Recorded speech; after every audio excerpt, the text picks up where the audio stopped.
Welcome to the inner sanctum, the inner chamber. I am Jeff Hite, and I am the managing editor here. And my partner, Michael Plested. Hello, I'm Michael Plested. Funny how our inner sanctum, your wall and my wall don't quite match. Well, we're facing each other, so you've got a wall behind you, and I've got a wall behind me. So you know. Tonight. See how that works. And the fact that our paint jobs don't match, that's completely off subject. We're not going to talk about that. Exactly. So we are going to,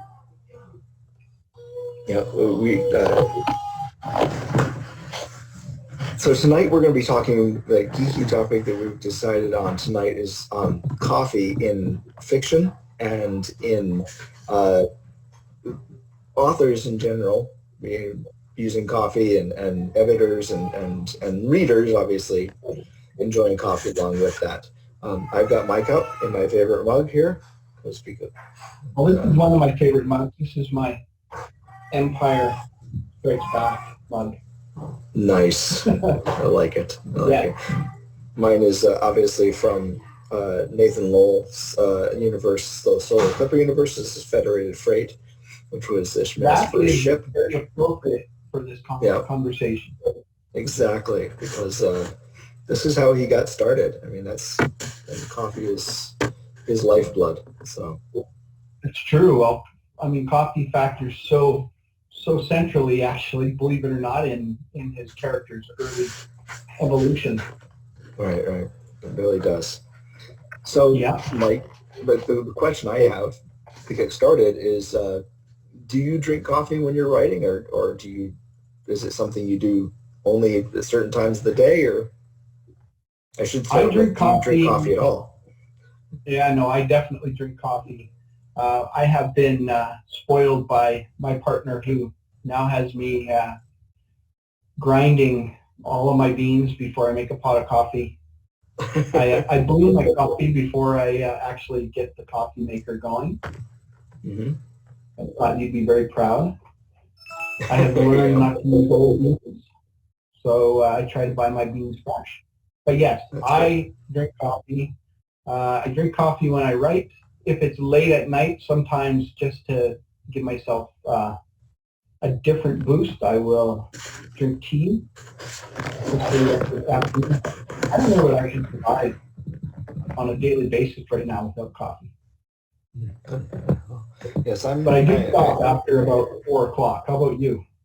I am an all-day coffee drinker from the moment I wake up in the morning till I go to bed at night. My wife says I'm a coffee snob, but I really am not compared to a lot of people. I tend to drink coffee. It's got to be decent quality. I try not to go for the most generic brand, but grind my beans fresh. Yeah. Just kidding. Now, can you actually tell where coffee has been grown just by drinking it?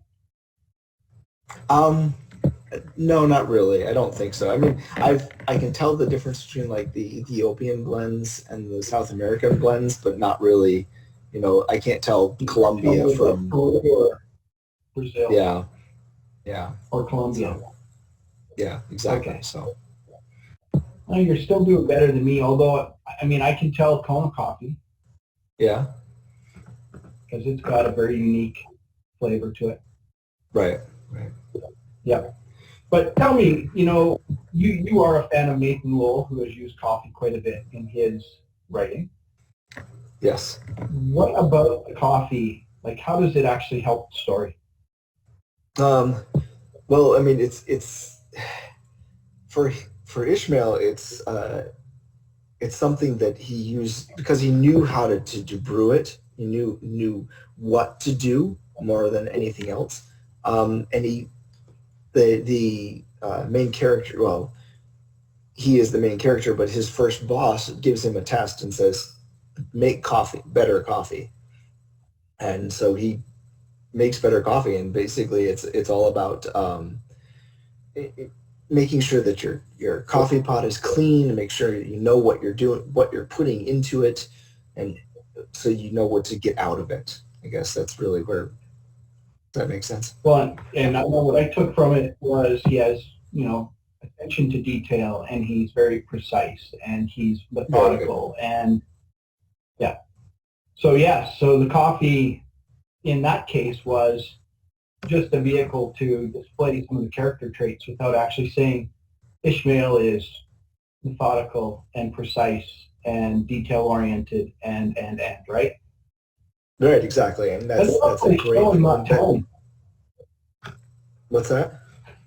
It sounds like showing, not telling. Yes, exactly. Exactly. I hear editors like that. we do. We do like that. Which brings us to the next point, of course, which is our book of the week, which I did not edit. This is the one book of ours that I didn't edit. This came to us edited from another company. So, Mike, if you'd like to share the book of the week and tell us about it. All right. So the book of the week is my first published novel, Mick Murdoch Boy Superhero. And this was originally, I'll just keep it on my shoulder, like a parrot. No. Like a parrot. This was originally published by Five Rivers, and the reason that we have it now is Five Rivers and I didn't quite agree on how we wanted the story to go. And so book 1 was published by them. Book 2 actually was published by them as well. And it was book 3 that they decided they didn't want because it was too much like book 1 and 2. Go figure, it's a series, so the characters are the same. There should be some similarities. But what it came down to was we weren't quite on the same pages where we wanted it to go. So that was actually the beginning of our venture with Evil Alter Ego Press. I was planning on finding a new home for this book, and for those of you who are writers, books that have been published already, there aren't a ton of publishers out there that are interested in picking a book up and republishing it, unless it's sold, 1 billion copies. I've sold slightly less than 1 billion. So I think at the last count, I was something like 999,998,000 shy of 1 billion, I think. Maybe even add a few more hundred to that. It's done well for the amount of people who know about it, for the promotion it's had so far. Right. So how do you find this book? How do you find, that's a good question. Well, this book, which is beautiful, I love the wraparound cover that our artist did. This book is available anywhere you buy online books. It's available as a print book, as you can see. This is not the only copy in the world. It's available as an ebook in Kobo, Mobi, PDF versions. It's also, I'm excited to say, available as an audiobook, narrated by Kevin Early. Right. Yes. And this is brought to you by the letter M for Mick and the number 1 for first book in the series. If we were on Sesame Street, that's how I would do it. So Amazon, wherever you are in the world, if you're in Canada, it's Chapters Indigo. If you're in the U.S., Barnes & Noble has it, Walmart has it, online, on all of the online stores that do electronic books have it. Right. But anybody who sells print will also. Right. And also, if you are interested, you can get the audiobook through Overdrive through your library system, which, believe it or not, actually is a great way to get that. And it also, Overdrive does a good job of paying the author. So don't think that just because you're getting it free at the library that the author isn't getting paid. So that's an awesome way to do that too. So go out there and check that out. Yeah, if you don't have it in your local library, go down and tell them you want it.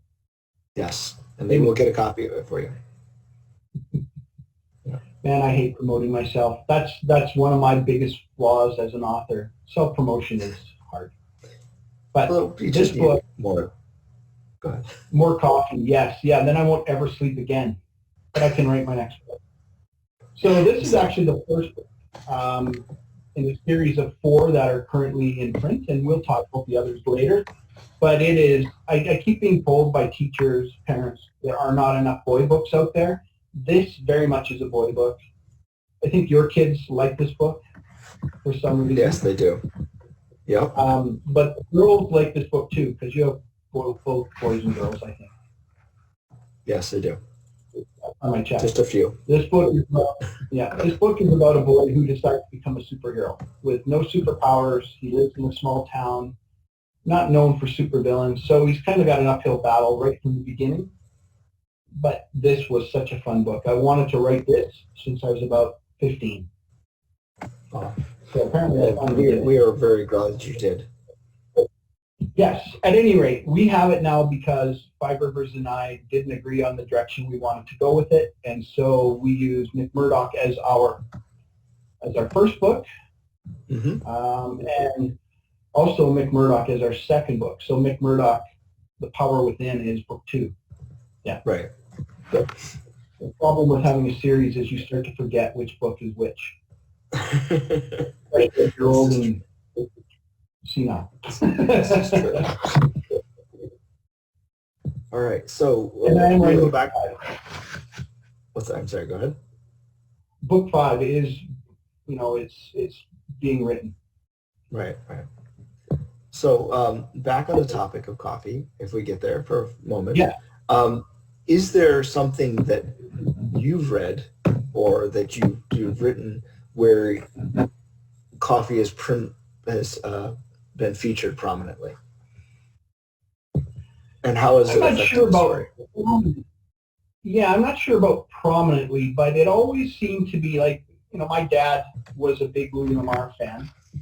Mm-hmm. So Westerns come to mind immediately. They're sitting around the fire sharing coffee, and the Wrangler rides in through the dark, and the first thing they do is offer him a cup of coffee, or he asks for a cup of coffee. So it's a big icebreaker in Westerns, I think.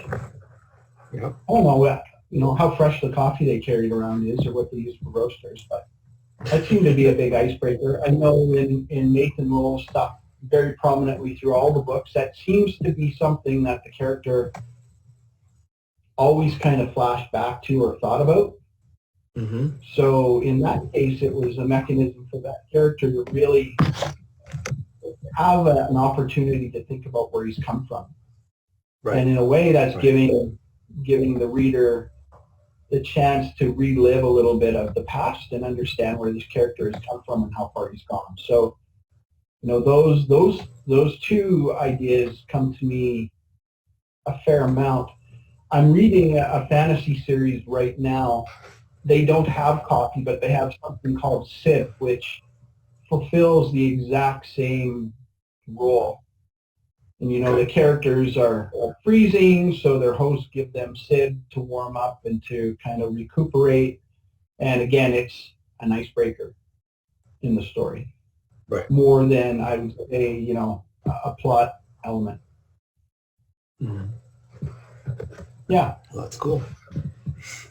That is cool.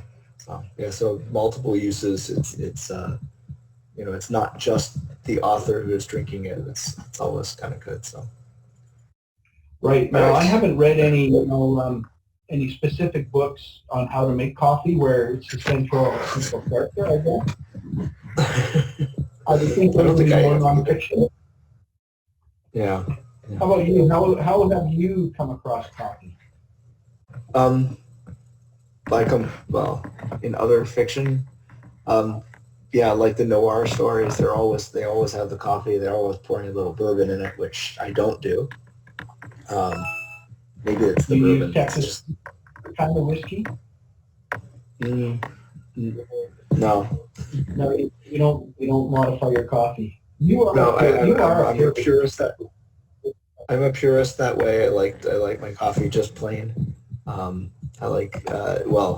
usually have some cream in it, but that's about it. But yeah, and it does drive me as far as getting my job done and so forth. But yeah, I saw it all growing up, and the one series that I dearly love does not really have coffee in it until you get to much later in the series, and that's Star Trek. If you look at the original series, I don't remember ever seeing coffee in the original series or in TNG. We saw it in Deep Space Nine and in Voyager.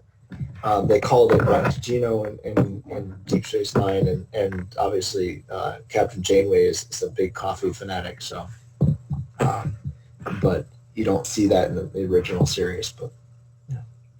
I wonder if they're going between, like they're using tea as this is a more refined, and so the characters who drink tea, like Jean-Luc Picard, he's more of a refined, aristocratic sort of guy, and Janeway drinking coffee is more of the rough and ready. Going back to cowboy, she's more of the cowboy type person. Yeah, which would mean that I would think Kirk should drink coffee. Yeah, I would think so too. I know Archer does, but well, it's the same sort of thing, right? Archer is very much he's a pioneer, right? He's an explorer, so they got to drink more of the rough and ready brew. Whereas Kirk, he's an alcoholic. He was something. They always drink this kind of brandy or that drink, and although I think that was Bone who was really serving it all the time medicinally. Yeah. All right, so I think we've hit our 10-minute mark, which is what we were shooting for. Okay. So time flies when you're having fun. It is. It does. So, Mike, do you want to say anything else before we sign off for the night? Do I want to say anything else? Well, I would suggest that if you are not familiar with Evil Alter Ego Press, it is evilalteregopress.com. We have, about, I think, 10 or 11 books out now. Yep. Not all by me, by the way. Yeah. We have a few other authors, some amazing authors. Our press is focused on young adult, middle grade, basically non-adult fiction. So if you're looking for an adult fantasy novel or an adult science fiction novel or romance or any of that, we don't publish that. But if you're looking for a really good middle grade book or a young adult or a new adult book, we might have something that's interesting to you. Yeah. See, that's easier for me. I'm not promoting me. Right. We do have a bunch of other books. Most of them are lean toward the fantasy realm, but there are we do have a urban fantasy urban magic book, and